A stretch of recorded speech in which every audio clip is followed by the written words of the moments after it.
Hello and welcome guys. Now in this video we will be learning about regularization, why it is important and how does it impact. Okay, so let's start. So in machine learning, regularization describe a technique to prevent overfitting. Okay, so complex model which are prone to picking up random noise from training data, which might obscure the pattern that is found in the data. So regularization help reduce the influence of noise on the model's predictive performance. So generally speaking, the goal of machine learning model is to find pattern in the data and apply the knowledge that these pattern to make prediction on different data from similar problem domain. In addition to noise, every data set also contains random fluctuations with no explanatory value. Okay, so assume you are trying to predict blood pressure using factors such as age, alcohol consumption, and history of smoking. So generally, higher age for higher age, drinking and smoking are basically correlated with high blood pressure. So these is a pattern that the model can pick up, and nevertheless, these may be some old individual uh, in the data set who smoke and drink but have below average blood pressure also. So this deviation from the pattern cannot be explained by our predictor, and we treat it as a noise. So machine learning model might pick up some of that noise in a process of training, which is known as overfitting. So even single example that deviates you know significantly from the pattern known have the potential to change the model understanding of pattern significantly. Okay, so the learning complex pattern in the dataset require sophisticated models that are capable of representing higher order mathematical function. But the higher order polynomial in those functions that enable model to learn complex pattern can also lead to greater variance and therefore make the model more susceptible to overfitting. So the basic idea of regularization that though the cost function is to penalize the higher order polynomial to extend the uh, you know extend the model for still be able to represent pattern in the dataset but doesn't get distracted by noise deviations that is coming from the pattern. So you essentially try to prevent the model from becoming overly complex, and that is what regularization help us do it. So regularization refer to a technique that is used to calibrate machine learning model in order to minimize adjusted loss function and prevent overfitting and underfitting.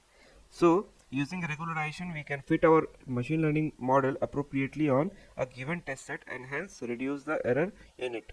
To solve the overfitting issue, a regularization term is added. So these are common type of regularization, that is L1 and L2 regularization, and there is one more, that is elastic net, which is a combination of both. So now to understand the regularization term, basically I mean to understand the term, so we will use some technical jargon that we have also learned in the past videos, but let me just talk about it. So we'll first understand the concept of bias and variance. Okay, so obviously bias is a difference between actual and predicted value. A machine learning model with higher bias give little consideration to data pattern, resulting in oversimplified and underfit model. Whereas in variance is a measure of flexibility of the model. So it is the opposite of model's bias and decide how sensitive the model is to change based on the pattern in input data. So if the variance of model is high, it will be more easily learn from the pattern in the input data, and will as a result it will be more susceptible to noise in the data, resulting in overfitting. So consequently, when the bias is high, the training and testing error will be high, and when the variance is high, the training error will be low and the testing error will be also high. So there will be a point where the training and testing error will be reasonably low between these two extremes. So the goal of regularization technique is to find that point of perfect balance. So perhaps this explanation of bias and variance should also serve to clarify the balance we have been going on endlessly about the previous section in these case, as well as actually a trade-off between bias and variance. Now let's understand L1 regularization. Okay, so L1 regularization, also known as lasso regularization. So what it does, it add a penalty term that is proportional to absolute value. Okay, so that you see here, absolute value in the mod of the performance of the model parameter. So it encourages the model to have sparse parameter value, meaning that some of the parameters are set to 0. So the first term of the formula is simple mean square error formula, but the second term is the regularization pattern. Okay, sorry, parameter. As you can see that the regularization term is sum of absolute value of all the scope and multiplied with the term lambda. Okay, so here you see lambda. Now you need to choose lambda based on the cross validation data output. So if the lambda is bigger, um, mean square error is bigger, so that means that bigger penalty, when the error get bigger, the slope will get smaller. So let me repeat that again. So if the lambda is bigger, so the error will be bigger. That means that we will able to penalize the error bigger. So which means that, so if the terms get bigger, the slope will get smaller. So on the other hand, if the slope are bigger, the error term also become larger, and that's also a penalty, right? So as a result, slopes start getting smaller, and some of the slopes may get so close to 0, and that will make some of the feature dismissed. Okay, and because each slope is multiplied by a feature, in that way L1 regularization can work for feature selection as well. So but the downside is, if you do not have or you do not want to lose any feature and do not want to eliminate any feature, you have to be very careful here. Okay, so L1 regularization, also known as L1 norm, or you can say lasso in regression problem, combat overfitting by shrinking the parameter towards 0, and we understood how it does, right? So this makes some of the feature obsolete. So it's a form of feature selection also, because when we assign a feature with a 0 weight, we are multiplying the feature value by 0, so it will return 0, so eradicating the significance of that feature. So if the input feature of our model have weight closer to 0, our model, that is L1 model norm, will be very sparse. So a selection of input feature would have weight equal to 0, and the rest would be non-zero. So lastly, I would like to say our L1 regularization technique would assign a fireplace feature with a 0 weight, because it doesn't have a significant effect on the price that we are predicting. So we can expect the neighborhood and the number of rooms to be assigned to non-zero weights, because these features influence the price of property significantly, not the others, right, where the weight is 0. So the primary advantage of L1 regularization is that it is more resistant to outlier than L2 regularization, and it can be also used for feature selection. However, if one do not want to lose any information or eliminate any feature, caution must be expected. Let's move to L2 regularization. Okay, so L2 regularization, also known as Ridge regularization. Okay, so it adds a penalty term that is proportional to square of the model parameter. So you can see here it's square, earlier it was absolute, that is the only difference. Okay, so it encourages the model to have small parameter values, but not necessarily set any parameter to 0. So the amount of regularization applied to the model is controlled by hyperparameter called lambda. So earlier it was also lambda, here also it is lambda. So higher value of lambda result in stronger regularization and a simpler model, while a lower value of lambda allow the model to fit the training data more closely. So the L2 regularization technique is particularly effective in linear regression model with a large number of features where overfitting is a common problem. So as you can see in the formula, we add the square of all the slopes multiplied by lambda, like L1 regularization. If you choose a higher lambda value, MSE will be higher, so slope will become smaller. Also, if the value of slope are higher, the MEC is higher.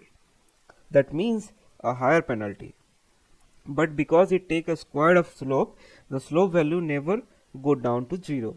So you will not lose any feature contribution in this algorithm, and that is the only downside. In the previous one, you can able to choose feature which is important. Okay, where weight have something. I mean, and it can just ignore all the features that have weight equal to 0, but not in this case.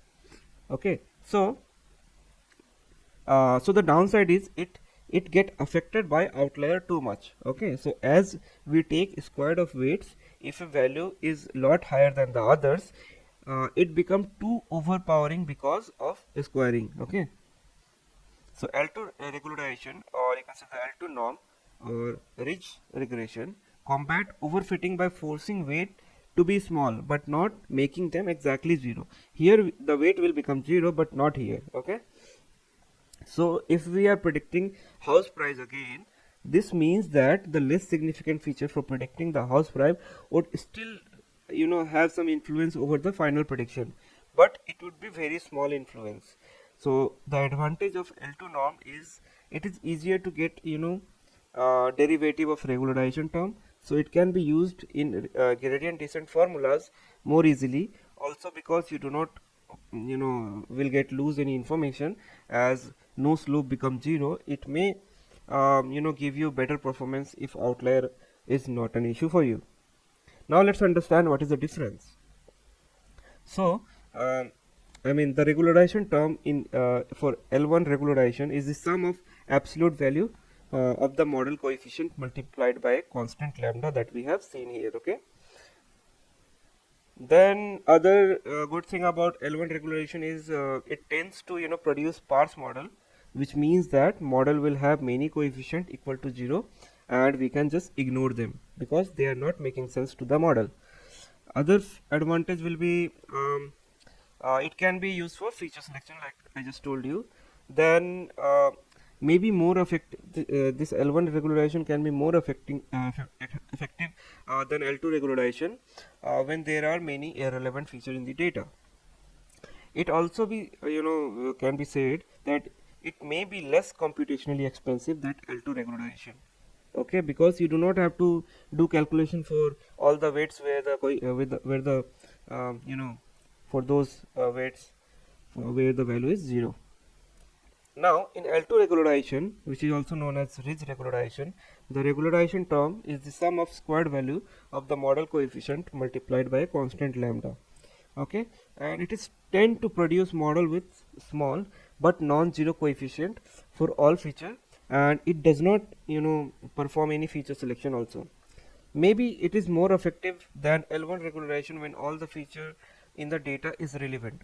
Only then. Okay, when we have many relevant feature, then use L1 regularization. And L2 regularization is more expensive computationally than L1 regularization due to the squared value, which mean we will never gonna get any weight to be 0, and for all the feature we need to calculate weights and in a squared manner, so that's why it is very computationally expensive. While ridge regression and lasso may seem similar, they have distinct effect. Okay, so we will see in the practical part as well how they are different. So ridge regression regularize based on sum of squared residual, resulting in proportional factor for regularization, that is also called as squared. So this method can decrease the weight given to a parameter but not entirely eliminate them.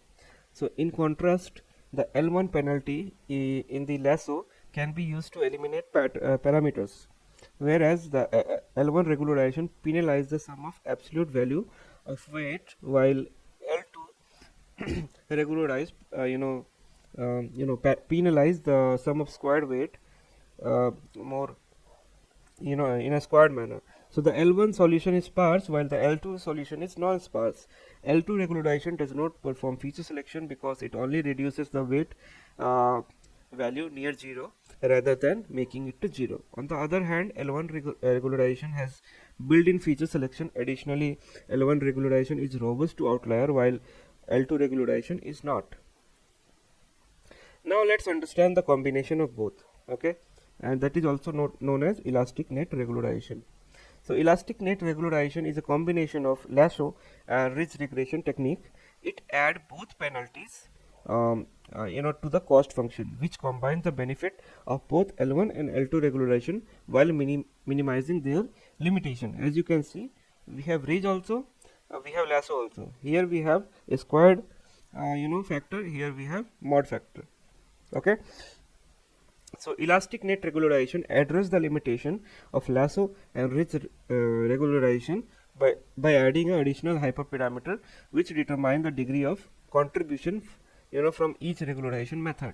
So this hyperparameter is denoted as alpha. Okay, that you see here, alpha, and it controls the weight of L1 and L2 penalties in the regularization term.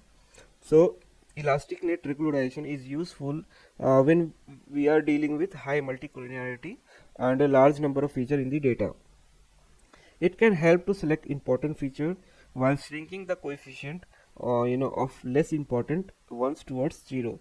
So mathematically the cost function of elastic net regularization is alpha I minus 1 up till n, where actual minus prediction whole square plus alpha of ridge, which will get multiplied with the weight of that feature whole square, plus alpha of lasso, and will get multiplied with the weight of that feature, but not in a squared manner. So which is basically so L1 ratio, that is the hyperparameter that determine the weightage of L1 and L2 regularization in the model. Okay, so there is one more thing, that is W here represents the penalty term that we have also discussed in the previous um, slides. It was represented as m, so don't get confused. Okay, so one more thing here, in Python the strength of penalty is controlled by alpha argument. So we will be seeing alpha as a hyperparameter that will be controlling all this thing.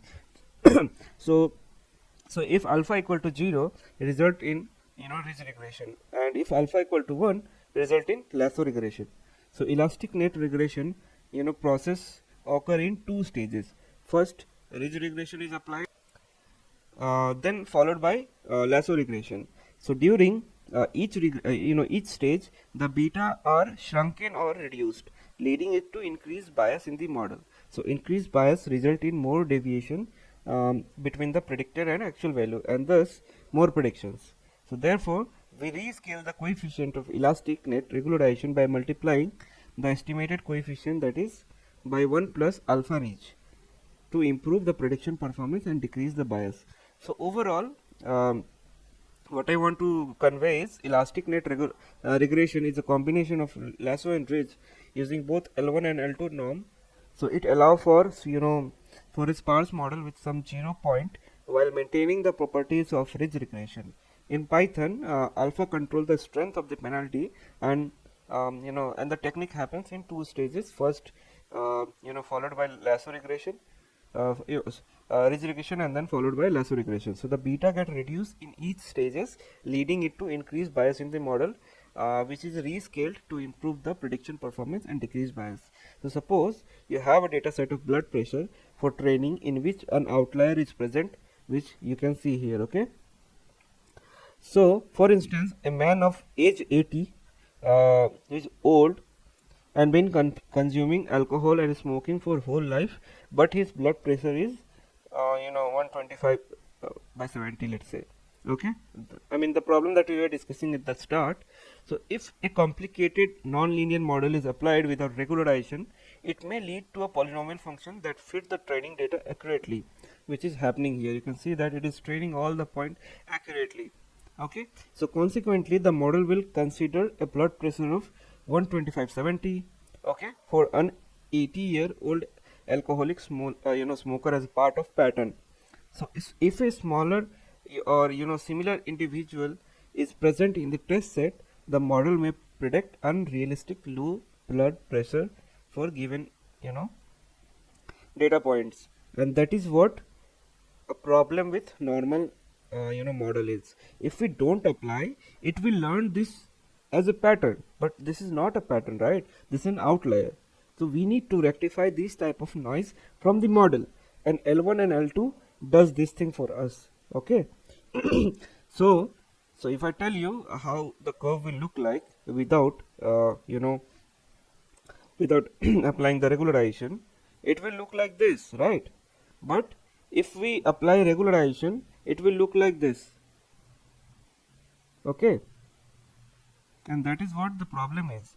Model will learn to predict this as a pattern, because it will see that this is a value, this is not outlier. Okay, but regularization help regularize the model in a better way. It will be look like this. Okay, so that is what I wanted to explain. Okay, so let's see the implementation. So let's do that. So first of all, we will be using the numpy method to do so first, to understand it thoroughly. So I mean, we already did, but let's understand through code as well. So first of all, let's import the numpy and matplotlib.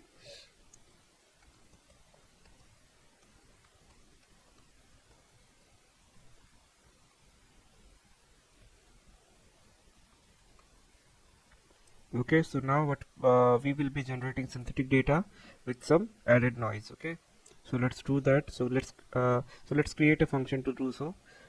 It's always good to create function, not to hard code your code. Okay, so generate synthetic data.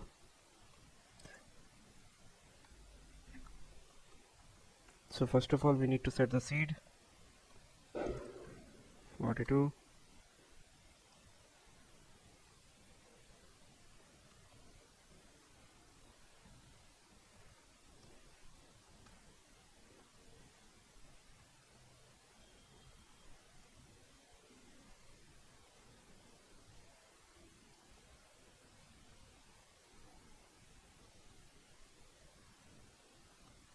Then we'll return our x and y. Okay, so synthetic data generation is done. Now let's create a function to do the lasso regression. Okay, so basically this will be a closed form solution. So let's define the function lasso regression.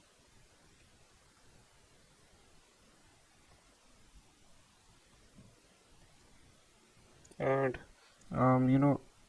alpha will be a parameter to control the a regression. Then we will have epoch and learning rate. So m comma n equal to x dot shape. So basically m is the number of examples in the data set and n is the number of feature including the bias term. Okay. So now what we will be doing is so just remember guys, alpha is a term to control the penalty term. So uh, is basically it will help us add the penalty term in the cost function based on the absolute value of coefficient. So let's move forward. So after that, what we need to do is we need to define theta, and theta will be random n comma 1. So basically we are initializing the weight with some small random values. Okay, so after that let's run a loop for epochs.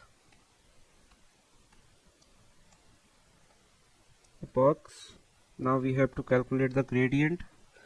Okay, so gradient is 2 by m, so it's a normalization factor, and we need to multiply it with x transpose dot factor theta minus y plus alpha into np dot. You remember this formula, right? I mean, this is a lasso regression formula. I mean, this is the part of lasso where you can see we have a alpha. Okay, so what's happening here is, so we are computing the gradient of the cost function with respect to the weights. So the first term is the gradient of mean squared error. Okay, and the second term is L1 regularization term. Okay, now we need to update the theta again, right?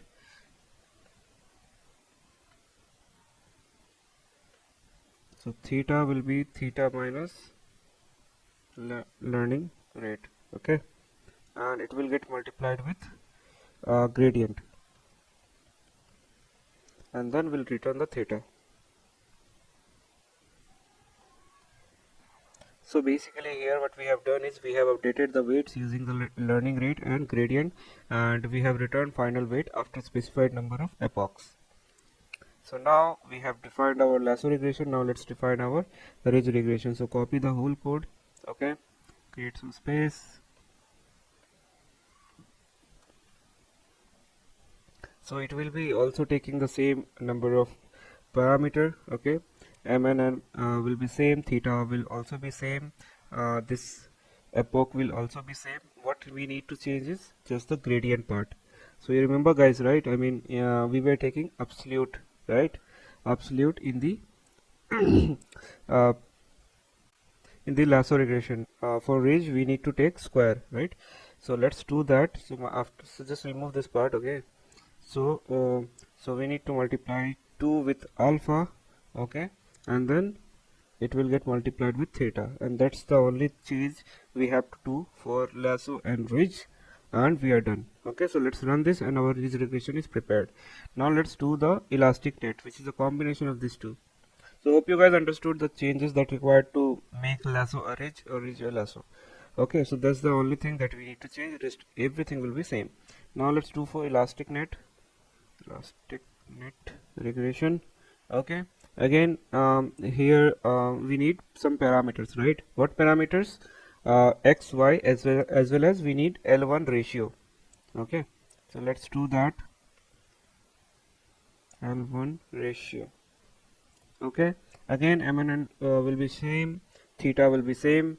Again we will run the loop, and only change will happen in the gradient part. Okay, so let's see where actually the change we need to do. So this 2 by m into x dot, up till here it will be same. Okay,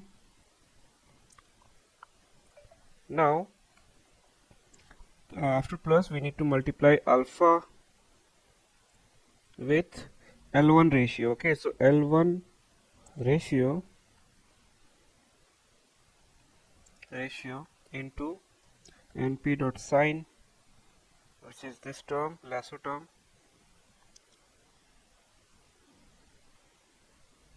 into np dot sine of theta.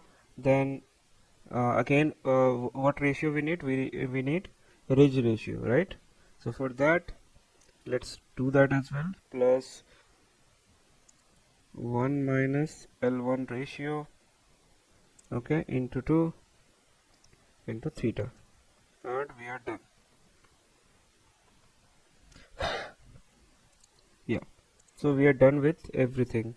So now to understand this, we are computing the gradient of cost function with respect to the weight. So the first term is the gradient of mean squared error. Second term is the elastic net regularization term, which is a combination of L1 and L2. Lastly, we have updated our weights using learning rate and gradient, and then we are returning the theta, and we are done with the elastic net regression part as well. Now let's create a function that will calculate the mean squared error to understand which performed well for the given data. Okay, so let's create a function, calculate MSE. Okay, so here we'll pass our x, y, and theta. So m will be length of our target, prediction will be x dot theta, and means MSE will be the formula for mean squared error, that is y pred minus y whole square, okay, by m, and we need to return MSE. Then let's create one more function for plotting how the curve look like. Okay, so let's name it plot regression, and here we will pass our x, y, theta, and title. Why title? Because we need to make our function dynamic, because there is 3 different regression, and that's why here we have taken title as a parameter, so let's do that. Next part, so plt.scatter, so it will be scatter plot x comma y, and we need to pass the label as well, which will be data. Okay, then we need to define our x range, which is np.linspace, which will be in between 0 and 2, and we need 100 points dot reshape -1, 1, and x range poly np.c. So in numpy, basically np.c is an object that translate slice object to concatenate along the second axis. So in basic term, it's just a way to concatenate array along the second axis, which is typically as column axis. Okay, and that is what it helps us to do. So this line is basically to add bias term. So let's do that. np.once 100 comma 1 comma x range. Then we need to do the prediction x pred, which is basically x range poly dot matrix of theta. Okay, now let's plot it. X range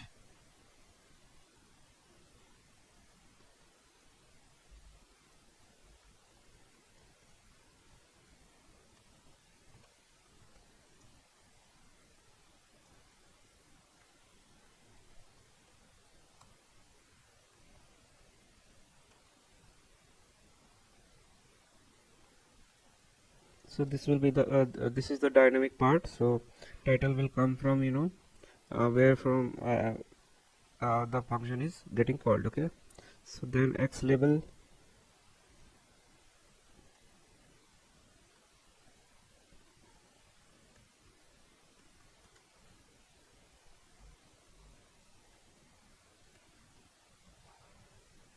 legend, and then plt.show. Okay, and we are done with the plot regression function also. Now let's create the main function where we will call everything together. Okay, so def main. So first of all, what we need to do, we need to create the synthetic data. So it will be x comma y. Okay, so generate synthetic data. Now we need to create x poly. Okay, so it will include the bias term. So np.once 100 comma 1 and then x.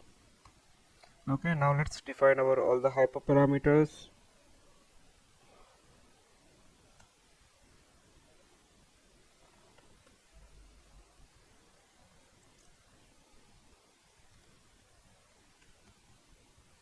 So first we need to define our alpha, which is a penalty term. Then we have L1 ratio, which let's say 0.5 balanced, and then we have epochs, which will be let's say 1000, and then our learning rate.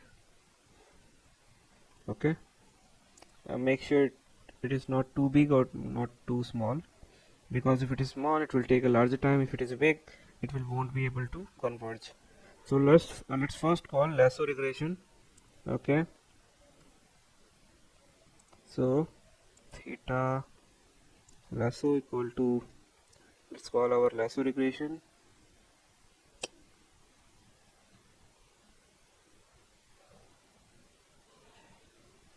Okay, and here we'll pass our x poly, our y, alpha, epochs, and learning rate, and we are done. And then we have to calculate the error also. So MSE lasso equal to calculate MSE. We'll pass our x poly, y, and theta lasso. Okay, now let's plot the regression chart. So here we'll pass our x, y, theta for lasso. Okay, and then lasso regression MSE lasso dot 2f. Okay, and we are done. Now let's copy the whole thing for ridge regression.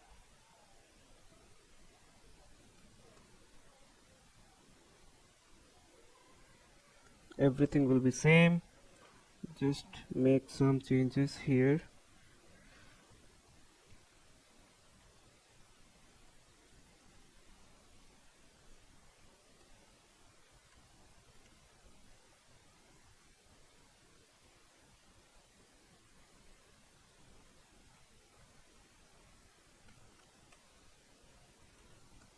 And we are done again. Let's do the same thing for elastic net.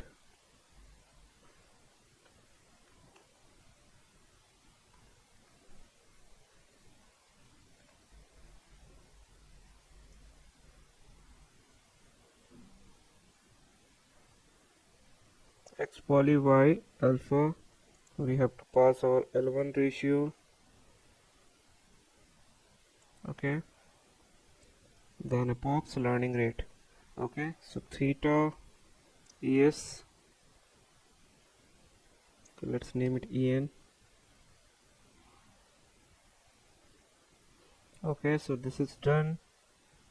MSc es, and we are done. Now let's call the main function. So if name equal to MSc main, then let's call it. Okay,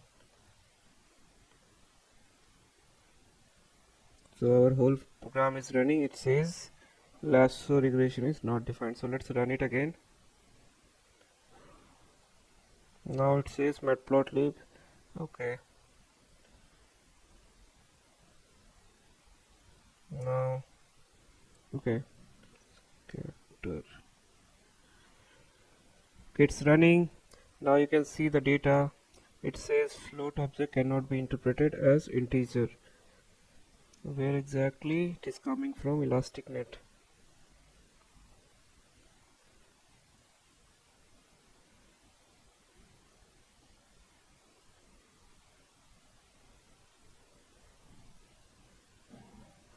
Okay, let's see what error is. Okay, so the error is here. First is L1 ratio, then it's epoch. So let's run this again, and let's run this regression also.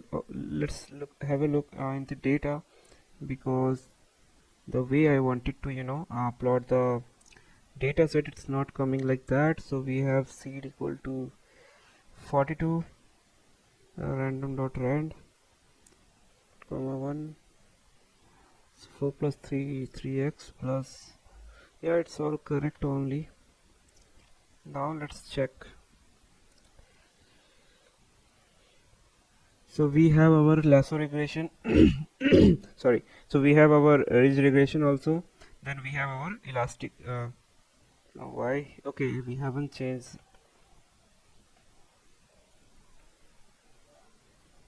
And you can see that for lasso we are getting around 31 mean squared error, then for ridge it is 21, and then elastic net performing the worst, it is giving 54. So you can say that ridge regression is performing good on this data. Now we have implemented whole thing using numpy. Now let's see how we implement the whole thing using scikit-learn, and it will be more easier than all this, because again scikit-learn have already done all this thing for us. So let's do that. The scikit-learn method, scale learn. Okay, so here we need to implement import all the libraries. So numpy we have already run. So from sklearn dot linear model,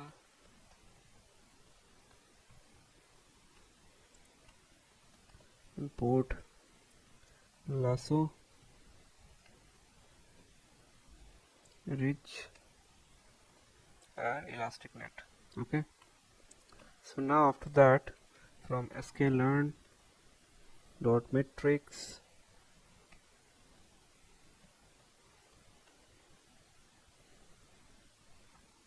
import mean square error. Okay,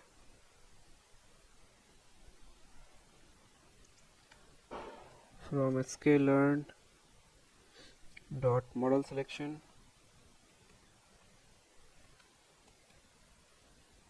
import trend test split.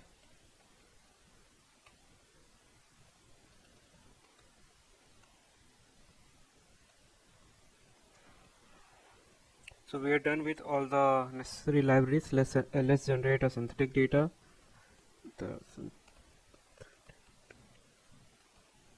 Okay, so np.random.seed 1. Okay, let's define our x, which will be 2 into np.random rand. Y will be our 0.5 multiplied with x. So we'll define our our target data in a way that it should be linearly, it will maintain a linear relationship, and we'll add some noise as well. Okay, plus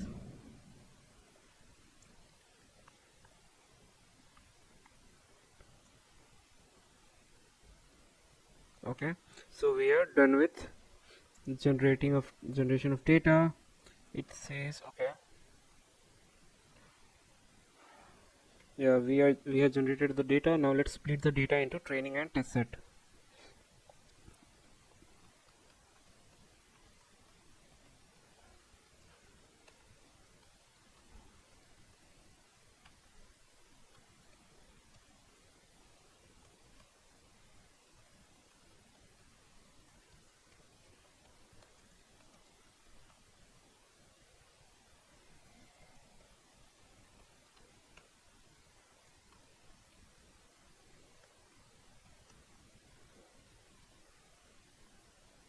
And we are done with the splitting part. Now let's implement the lasso regression. So here we won't have to create any function, we just have to call the instance.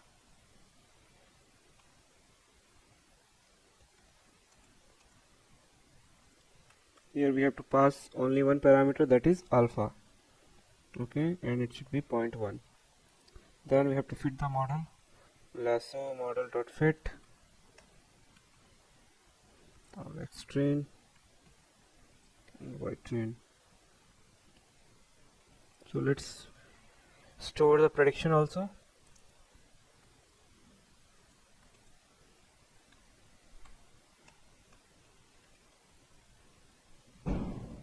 Okay, now let's do the same thing for ridge regression.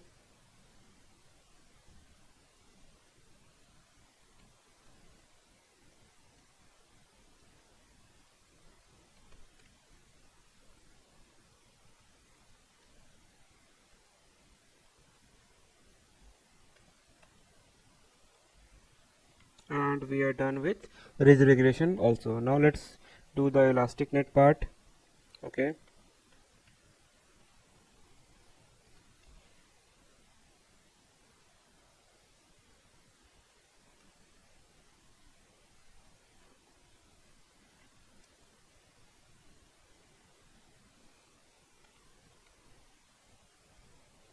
and here we have to pass not just learning rate, we have to pass the ratio of L1. Okay, and it should be 0.5 like before.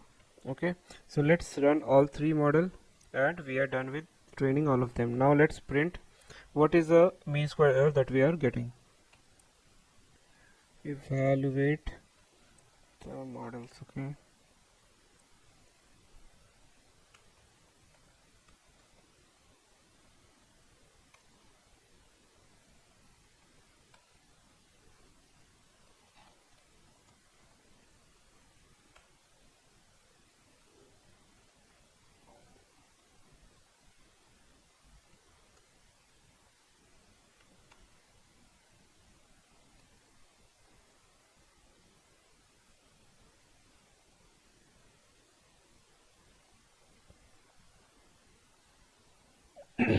So we are done with you know okay, elastic net. Now only one thing is remains is the visualization of result. So let's write the code for that as well.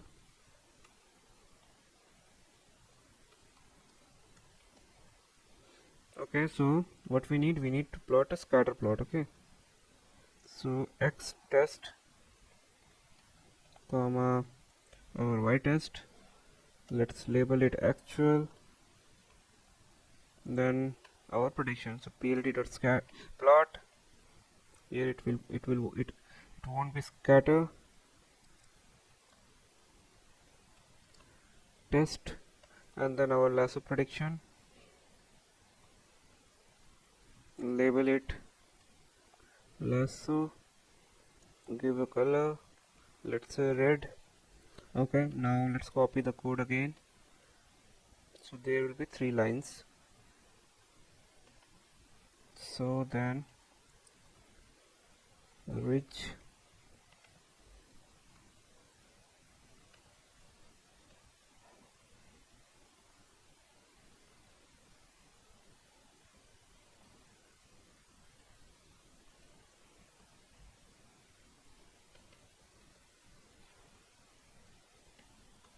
now let's give a label.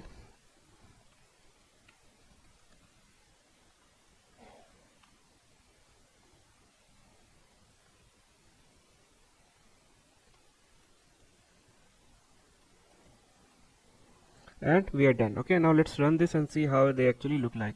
So we can see that Ridge regression is performing the best. We are getting only 0.32 error, then the elastic net that is giving 0.36, and then the lasso that is 40. And you can see the best fit line is the which one is the ridge? It's the green one. So you can see the green line is the perfect fit line. Okay, so this, so hope you guys understood how to implement lasso ridge elastic net using both numpy plain Python way as well as scikit-learn method. So thank you guys, see you in the next video.